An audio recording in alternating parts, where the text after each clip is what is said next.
La pensée de Dieu, l'objectif de Dieu est que son peuple soit un peuple céleste. C'est la plénitude céleste qui doit être recherchée pour que le peuple soit rempli de sa plénitude. Ainsi, nous avons et nous voyons la nouvelle Jérusalem, pas l'ancienne, mais la nouvelle Jérusalem, descendant du ciel d'auprès de Dieu, dans la plénitude céleste. C'est quelque chose d'immense, cette Jérusalem. 12 000 stades dans chaque direction, Apocalypse 21:16. Cela parle de plénitude. Toutes les nations vont tirer leurs ressources de cette cité. Les fruits de son arbre de vie et les eaux de son fleuve de vie sont pour toutes les nations. Sa lumière est aussi pour toutes les nations. Les nations marcheront à sa lumière. Apocalypse 21:24.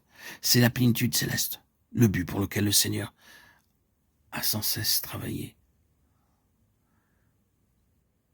N'est-ce pas assez clair que dans la pensée de Dieu, tout doit avoir un lien avec le céleste et être gouverné du ciel? Il travaille maintenant en vous et en moi. Souvent, je pense que nous sommes deux personnes à la fois. L'une est ici et l'autre est dans le ciel. Naturellement, nous sommes ici, mais il y a quelque chose en nous-mêmes du céleste, quand le Seigneur est entré en nous et qui aspire sans cesse vers le haut, sans réserve dans les cieux.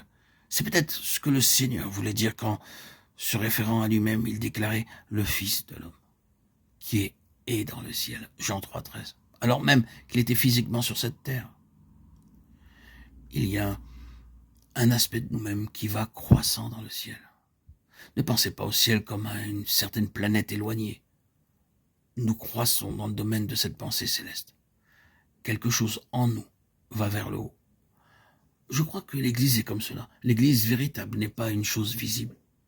C'est seulement par l'Esprit que vous savez réellement ce qu'est l'Église.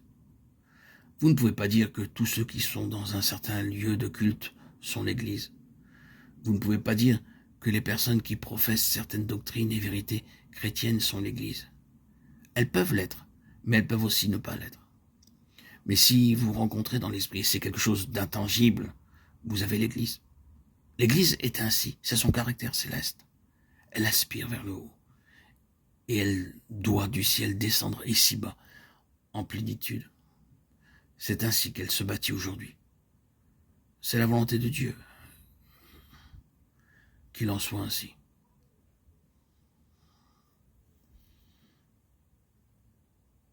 Toutes les nations tireront leurs ressources de cette cité céleste. Les fruits de son arbre de vie et les eaux de son fleuve de vie sont pour toutes les nations. Sa lumière est aussi pour toutes les nations. Les nations marcheront à sa lumière. Apocalypse 21:24. C'est la plénitude céleste, le but pour lequel le Seigneur a sans cesse travaillé.